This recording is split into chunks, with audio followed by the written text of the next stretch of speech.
जी नाज़रीन, आप देख रहे हैं इलेक्शन 2024 की खसूसी कवरेज। मैं हूं मोहम्मद वसीम और मेरे साथ हैं सीनियर सहाफ़ी नैयर अवान, ताहिर इरशाद और आबद कुरैशी। इनसे लेंगे तजिया ज़िला जेलम की सियासी सूरत हाल पर कि मुस्लिम लीग नून का टिकट किसको मिलने जा रहा है। और बात करेंगे इस जो हल्के में जो मौजूदा सियासी सूरत हाल है, किसके कागजात नामजदगी मुस्तरद हुए और किन के मंजूर हुए। क्या फवाद चौधरी मैदान में दोबारा आ सकेंगे या उनके कागजात मंजूर नहीं हो पाएंगे। इस सारी बात पर तजिया लेंगे। मेरे साथ मौजूद हैं नैयर अवान साहब। नैयर साहब, आप बताइएगा, मुस्लिम लीग नून NA 61 में किसको टिकट मिलने जा रहा है। जी वसीम साहब, बहुत शुक्रिया। जिस तरह आपने अपना इंट्रो में बताया है कि मुस्लिम लीग नून का टिकट किसको जा रहा है, तो NA 61 में अभी तक जो है वो सच्ची बात है कि कोई ख़बर तो नहीं है। सिर्फ चहमगोइयाँ हो रही हैं और डिस्कशन हो रही है कि टिकट जो है वो किसको जा रहा है। यहाँ पर नवाबज़ादा मतलूब मेहदी ख़ान मुस्लिम लीग नून के उम्मीदवार हैं और बड़े वो एक पुराने सियासी घराने से तल्लक़ रखते हैं और उनका यहाँ पर एक बड़ा धड़ा मौजूद है। पार्टी में उनकी बड़ी रूट्स हैं, उनकी बड़ी लंबी चौड़ी खिदमात हैं मुस्लिम लीग नून के लिए। उनके वालिद मरहूम जो हैं नवाबज़ादा इकबाल मेहदी, वो तकरीबन 35 साल तक यहाँ पर NA 61 में जो मुख्तलिफ उसकी हल्के के नाम चेंज होते रहे हैं या नंबर चेंज होते रहे हैं, उसमें वो बिला शरीक गैर यहाँ पर हुक्मरान रहे हैं और एक बड़े वज़ादार और धीमे मिजाज के सियासतदान थे।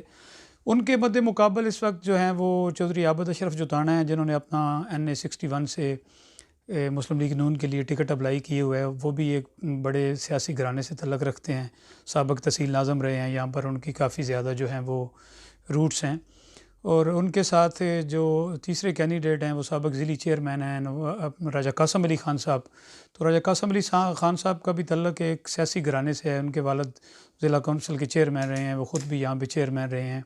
तो ये 3 बड़े नाम हैं जो हल्के के मकामी तौर पर हल्के को रिप्रेजेंट करते हैं मुस्लिम लीग नून के हवाले से। तो बाकी जिस तरह आपने पूछा है कि यहाँ पे कैंडिडेट्स, तो इस दफ़ा यहाँ पे जो दरख्वास्तें जमा हुई हैं NA 61 में, वो काफ़ी बड़े नाम हैं ज़िला जेलम की सियासत में, जिनमें साबिक़ ज़िली नाज़म MNA चौधरी फ़र्रुख अल्ताफ़ हैं। उन्होंने भी NA 61 से एप्लीकेशन जमा करवाई है। उनके साथ चौधरी नदीम खादम गुज्जर साहब हैं, उनका कि भी ज़िला जेलम की सियासत में एक बड़ा नाम है और बड़ी उनकी मुस्लिम लीग नून के लिए खिदमात हैं। उनके साथ यहाँ पर जो उनके मद्दे मुकाबल हैं वो साबिक़ वफाकी वज़ीर चौधरी फवाद हुसैन ने कागज़ात नामज़दगी जमा करवाए थे, जो कि स्क्रूटनी वाले दिन 30 दिसंबर को जो हतमी लिस्ट जारी है उन पर कुछ एतराज़ात थे जो वहाँ पे दूर नहीं किए जा सकते। उनके कागज़ात जो हैं वो मुस्तरद हुए हैं। उनके साथ ब्रिगेडियर मुश्ताक लिल्ला साहब हैं और बाकी काबिल ज़िक्र उम्मीदवारों में जमात इस्लामी के उम्मीदवार हैं, मरकज़ी मुस्लिम लीग के उम्मीदवार हैं और काफ़ी इंडिपेंडेंट जो है उम्मीदवार हैं। तो अब देखना ये है कि मुस्लिम लीग नून जो है वो अपना टिकट किस कैंडिडेट को देती है। तो टिकट के हवाले से अभी तक तो बिल्कुल जो है वो कोई बात भी यकीन से नहीं कही जा सकती लेकिन जो मोस्ट फेवरेट हैं वो नवाबज़ादा इकबाल मेहदी ख़ान हैं। उनके मद्दे मुकाबल चौधरी आबद अशरफ जुताना है। एक और नाम जो यहाँ पे लिए जी सॉरी मतलूब मेहदी साहब। तो एक और नाम जो उनके मद्दे मुकाबल लिया जा रहा है वो चौधरी फ़र्रुख अल्ताफ़ और नदीम खादम भी मुस्लिम लीग नून के उम्मीदवार हैं। तो देखें आगे चल के कुछ दिनों बाद ये सूरत हाल बड़ी वाज़ेह हो जाएगी और टिकट का भी यकीनन जो है वो तयन हो जाएगा। अभी तक जो है वो कोई भी बंदा, मेरे ख़्याल में ख़बर की हद तक तो मैं बड़े यकीन से आपको बता रहा हूँ कि कोई नहीं क्लेम कर सकता। चहमगोइयाँ हैं जो इस तरह पूरे हल्के में डिस्कस हो रही हैं कि चौधरी फ़र्रुख साहब यहाँ से लड़ रहे हैं, आबद अशरफ जुताना साहब हैं, मतलूब मेहदी साहब हैं। मुकाबला यकीनन इन्हीं के दरमियान है, लेकिन आने वाले दिनों में 2-3 दिनों तक जो मज़ीद जो है सूरत हाल वो बड़ी वाज़ेह हो जाएगी। तो मलिक साहब, यहाँ आपसे मैं ये सवाल करूँगा कि अगर बिलाल अज़हर कियानी साहब को NA 60 में टिकट मिल जाता है तो ज़ाहिर सी बात है फ़र्रुख अल्ताफ़ साहब को, तो हमारी जो इतलात हैं वो इस वक्त तक तो यही हैं कि उनका जो गारंटर हैं वो बहुत यानी टफ़ हैं। उनको टिकट देना ही देना है मुस्लिम लीग नून ने, चाहे वो 60 में दें या 61 में दें। तो अगर 61 में फ़र्रुख अल्ताफ़ साहब आ जाते हैं तो उनके साथ आप क्या समझते हैं, MP का टिकट क्या चौधरी सालक साहब आ जाएंगे पार्टी के साथ डील करके, या तैमूर नवाज जट को आप देख रहे हैं कि वो एडजस्ट हो सकते हैं? नहीं, ये भी आपकी बात बिल्कुल दुरुस्त है, क्योंकि हमारे ज़िला जेलम की जो इस वक्त मौजूदा सूरत हाल है वो NA 61 की जो सूरत हाल है वो मशरूत कर रही है NA 60 के साथ। अगर 60 में कोई अपसेट होता है, अगर फ़र्रुख अल्ताफ़ साहब को वो हल्का छोड़ना पड़ता है, जिस तरह आपने भी कहा है कि उनकी बड़ी हाई लेवल की कमिटमेंट्स थी। उन्होंने तहरीक इंसाफ के टिकट पे वो मुंतखब हुए थे और बाद में उन्होंने जाके अदम एतमाद की तहरीक में जो लोग PTI के मुनहरफ हुए थे उनमें उनका बड़ा अहम किरदार है चौधरी फ़ारूक अल्ताफ़ साहब का। तो उस टाइम उनकी कोई पार्टी कमिटमेंट्स थी कि उनको टिकट जो है वो दिया जाएगा जेलम में। किसी एक हल्के का तो ज़ाहिर उस वक्त तयन नहीं था। तो वो बिल्कुल जो अभी तक की इतलात हैं वो हाई कमान मुस्लिम लीग नून ने अपने ज़िला जेलम के तमाम सियासी जो उनके कायदीन हैं मकामी तौर पर उनको ये कन्वे किए हुआ है कि फ़ारूक अल्ताफ़ साहब को हमने एडजस्टमेंट करना है ज़रूर। वो अब 60 में आते हैं या 61 में आते हैं। अगर वो 61 में आते हैं तो फिर ज़ाहिर ज़िला जेलम की सियासत का जो सूरत हाल है या सिनेरियो है वो यकीनन तब्दील होगा। उसमें काफ़ी लोग जो है वो डिस्टर्ब हो सकते हैं, जिनमें नवाबज़ादा मतलूब मेहदी ख़ान शामिल हैं, चौधरी आबद अशरफ जुताना हैं, राजा कासम अली ख़ान है। ज़िला जेलम एक बड़ा नाम है चौधरी नदीम खादम का, उनकी बड़ी स्ट्रगल है मुस्लिम लीग नून के लिए। 2018 के इलेक्शन में उन्होंने बड़े टफ़ मुकाबला किया था जब PTI की एक बड़ी आवाज़ चल रही थी, तो उनके मेरे ख़्याल में 90,000 से ज़्यादा वोट थे उनके। तो पार्टी के लिए उनकी बड़ी खिदमात हैं। पार्टी को उनको भी इग्नोर करना जो है वो मेरे ख़्याल में बड़ा मुश्किल होगा। और ग्राउंड के ऊपर नदीम खादम साहब का बड़ा वर्क है हल्का N60 में, तो लोगों के साथ उनकी बड़ी एफिलिएशन है, तो वो भी नज़रअंदाज नहीं किए जा सकते। और बिलाल अज़हर कियानी हैं, वो भी क़यादत के बहुत करीब हैं और उनको भी आप रोज़ाना तकरीबन देखते हैं कि वो पार्टी को हर फोरम पे प्रेजेंट कर रहे हैं और अपने उस पर तजज़िये और जो है वो दे रहे हैं। उनकी पार्टी के साथ एक बड़ी मजबूत एफिलिएशन है। तो अगर वो भी वहाँ पे MNA के कैंडिडेट रहते हैं तो फिर वहाँ पे ज़ाहिर है एक हल्के और 3 बड़े जो है वो बड़े नाम है वहाँ पे, तो लामाला उसके असरात फिर जो है वो N60 पे लाजमी आएंगे। और MPA का आपने पूछा है, तो MPA में जो हमारे सिटिंग MPA थे हाजी नासिर लिल्ला साहब, उनकी भी बड़ी ज़ाहिर पार्टी के साथ एक वाबस्तगी है और उन्होंने भी मुश्किल टाइम में जमात के साथ वो खड़े रहे हैं। पूरी 5 साल उन्होंने अपोजिशन की है। 2 इलेक्शन उन्होंने ज़िमनी इलेक्शन और जनरल इलेक्शन दोनों आपको पता है कि भाई एक वक्त लड़े थे और बड़ा मुश्किल होता है कैंडिडेट के लिए कि इतने कम मार्जिन पे वो इलेक्शन लड़े। तो हाजी साहब भी इतनी जल्दी तो इग्नोर नहीं हो सकते।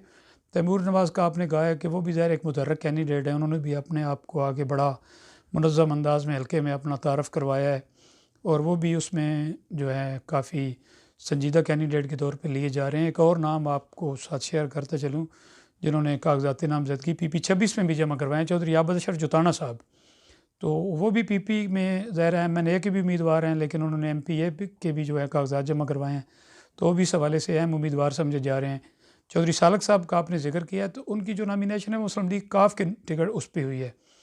तो कल अगर काफ लीग का अलाइंस होता है, वहाँ पे जो उनकी पार्टी एडजस्टमेंट हुई थी, तो उसमें यह था कि जहाँ पे काफ लीग के उम्मीदवार होंगे वहाँ पे मुस्लिम लीग नून अपने टिकट जो है वो जारी नहीं करेगी।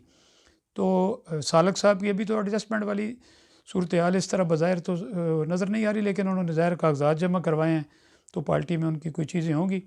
तो सालक साहब भी अगर लड़ेंगे तो मुस्लिम लीग काफ के उम्मीदवार होंगे और पार्टी एडजस्टमेंट के तहत नून लीग यहाँ पे अपना उम्मीदवार खड़ा नहीं करेगी, लेकिन उसके बहुत कम चांसेस हैं। तो मलिक साहब, हम देख रहे हैं कि जितनी मुश्किलात पार्टी को यहाँ पर हो रही हैं मुस्लिम लीग नून के टिकट के हवाले से, यानी एक टिकट है और उम्मीदवार बहुत सारे हैं, और ये पहली दफ़ा हुआ है कि ज़िला जेलम की जो तारीख़ है उसमें रिकॉर्ड दरख्वास्तें हुई हैं MPA के लिए भी और MNA के लिए भी, और मुस्लिम लीग नून एक वाहिद पार्टी ये इस वक्त आप देख रहे हैं ग्राउंड पर, तो उसके लिए ये सारे उम्मीदवार हैं। तो आप क्या समझते हैं कि चौधरी आबद अशरफ जुताना साहब को भी कोई ग्रीन सिग्नल मिला है कि उन्होंने अचानक जो है लास्ट डे में और आखिरी टाइम में कोई 3 बजे के करीब उन्होंने अपनी जो MPA की दरख्वास्त दे दी है, तो आपको लग रहा है कि आया उनको पार्टी एडजस्ट कर सकती है? और इसके अलावा अगर यही देख लें कि अगर फ़ारूक अल्ताफ़ साहब आ जाते हैं तो ज़ाहिर बात है टिकट तो एक को मिलना है, तो बाकी उम्मीदवार आप देख लें कि राजा मतलूब साहब क्या आज़ाद इलेक्शन लड़ेंगे, क्या हाजी नासिर साहब आज़ाद इलेक्शन लड़ेंगे, तैमूर नवाज़ जट साहब पार्टी में रहेंगे या छोड़ जाएंगे? तो इस हवाले से आप क्या कहेंगे? कोई इस तरह को कोई अपसेट हो सकता है या पार्टी के लिए मुश्किलात बहुत ज़्यादा है? और एक सुनने में ये भी आ रहा है कि पार्टी इस हल्के को ओपन कर देती है, तो इस हवाले से आप क्या कहेंगे? नहीं, ओपन ज़ाहिर ओपन वाली तो जो आपका सवाल है वो मुमकिन नहीं है, क्योंकि जनरल इलेक्शन है और किसी एक हल्के का भी नहीं है। ज़ाहिर पूरे पाकिस्तान में इलेक्शन हो रहे हैं और पहली दफ़ा मुस्लिम लीग नून को हर हल्के में इतनी ज़्यादा जो है दरख्वास्तें गई हैं। एक बज़ाहिर जो हवा भी आपको नज़र आ रही है मियाँ साहब की वापसी के साथ, पार्टी भी ज़ाहिर बड़े तवाना अंदाज में मुतहर्रिक हुई है। तो आज़ाद तो मेरे ख़्याल में हल्के को वो नहीं छोड़ सकते, किसी न किसी को ज़्यादा वो टिकट दिया जाएगा। तो बाकी जो आप कह रहे हैं कि इन लोगों में से कोई आज़ाद इलेक्शन लड़ जाएगा, तो ये मेरे ख़्याल में कबल अज़ वक्त बात है। ज़ाहिर है सारे बड़े पुरानी मुस्लिम लीगी हैं वहाँ पे, उनकी बड़ी ज़्यादा जमात के साथ वाबस्तगी है। तो मुझे तो नहीं लगता कि इस तरह की वो कोई पार्टी पॉलिसी की खिलाफ वर्जी करें और उसके ख़िलाफ़ जाके खड़े हों और आज़ाद इलेक्शन लड़ें। लेकिन सियासतदान ज़ाहिर है उन्होंने अपना सर्वाइवल भी देखना होता है।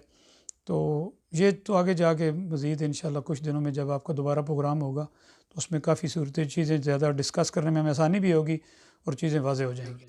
अभी मैं आपने तजिया सुना मुस्लिम लीग नून के हवाले से मलक नैयर अमान साहब अपना तजिया दे रहे थे। अभी मेरे साथ मौजूद होंगे हाफ़िज़ ताहिर इरशाद साहब, इनसे जानेंगे। ताहिर साहब, आप बताइएगा कि आप देख रहे हैं कि हमने पीपल्स पार्टी पे यहाँ पर कोई पार्टी भी यहाँ पर हम देखते थे कि पार्टी के जो पूरे मेंबरान होते हैं वो भी यहाँ पर नहीं थे। लेकिन अब हल्के के अंदर पीर हमज़ा करमानी साहब आ गए हैं, चौधरी नज़र साहब वो सियासत के आप समझते हैं कि हमारे हल्के में एक अच्छे सियासतदान हैं। तो आप क्या देख रहे हैं कि चौधरी नज़र साहब कोई इन इस जो मुस्लिम लीग नून की टिकट वाली जो प्रॉब्लम है और इस वक्त आप देख रहे हैं पीटीआई भी ग्राउंड पर नज़र नहीं आ रही, तो आप समझते हैं कि सारे जो मसाइल हैं इनका फ़ायदा उठाकर चौधरी नज़र साहब या पीर हमज़ा करमानी साहब विन कर जाएंगे?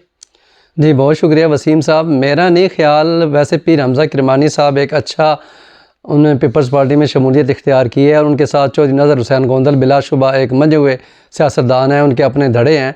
लेकिन यहाँ पे हमारे इलाके में हमेशा से पीपल्स पार्टी जो रही है ना, वो डाउन रही है। उनका वोटर है लेकिन इतना ज़्यादा नहीं है कि वो किसी तरह मुकाबला कर सके। बज़ाहिर जो है ज़ाहिर है मुस्लिम लीग नून और उनका ही मुकाबला होगा, क्योंकि पीटीआई तो बज़ाहिर कहीं भी फ्रेम में नज़र नहीं आ रही। तो मेरे ख़्याल में यहाँ जो सबसे ज़्यादा मसला है वो टिकट का है। जब भी टिकट कन्फर्म होगा उसके बाद सारी सूरत हाल क्लियर होगी। चौधरी नज़र हुसैन गोंदल साहब को भी आसान नहीं लेना चाहिए, वैसे उनके ज़ाहिर अपने धड़ा है, अपना वोट बैंक वो रखते हैं। और पीर हमज़ा किरमानी भी उनके साथ बड़ा एक अच्छा इजाफा हुए हैं, वो दोनों भी बड़ा वर्क कर रहे हैं। और लोगों के यहाँ उन्होंने पिछले दिनों राजा परवेज़ अशरफ को भी एक बुलाया है और एक कन्वेंशन कराया, बहुत कामयाब कन्वेंशन हुआ है। तो मेरे ख़्याल में पीपल्स पार्टी की तारीख़ का सबसे कामयाब कन्वेंशन था।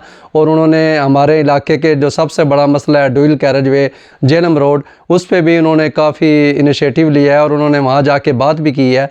और हमारी वर्किंग कमेटी का वफ्द भी उनके पास गया है, वहाँ भी पीर हमज़ा किरमानी साहब, चौधरी नज़र हुसैन गोंदल साहब, उन्होंने स्पीकर से मुलाकात की है परवेज़ अशरफ से। तो उनकी भी काफ़ी कोशिशें हैं। तो मेरे ख़्याल में मुकाबला जो है ना वो टिकट क्लियर होने के बाद ही होगा, क्योंकि उसके बाद ये भी पता लग जाएगा कि कौन आज़ाद लड़ रहा है, कौन पार्टी के साथ है, कौन पार्टी के साथ नहीं है। बहुत शुक्रिया।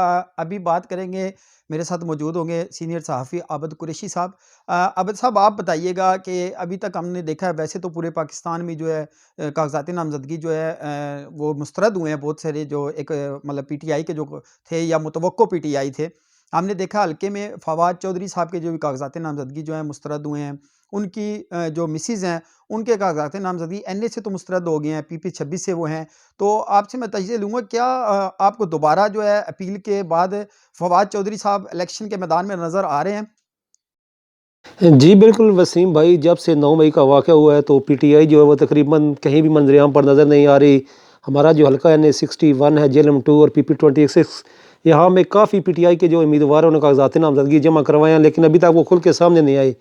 इनमें फवाद चौधरी ने कागज़ात नामज़दगी जमा करवाए जो मुस्तरद हो गए। हिबा फवाद उनकी एहलिया ने भी जो है वो कागज़ात जमा करवाए हैं। उनके पीपी 26 से तो मंजूर हुए हैं, लेकिन जो है 61 उसमें जो है वो मुस्तरद कर दी गई। उनके भाई फैसल फरीद ने करवाए थे, उनके दोनों हलकों से जो कागज़ात हैं वो मंजूर हो गए हैं। इसके अलावा उबैद अनवर हैं खेड़ा से, उन्होंने कागज़ात जमा करवाए हैं, उनकी मंजूर हुए हैं।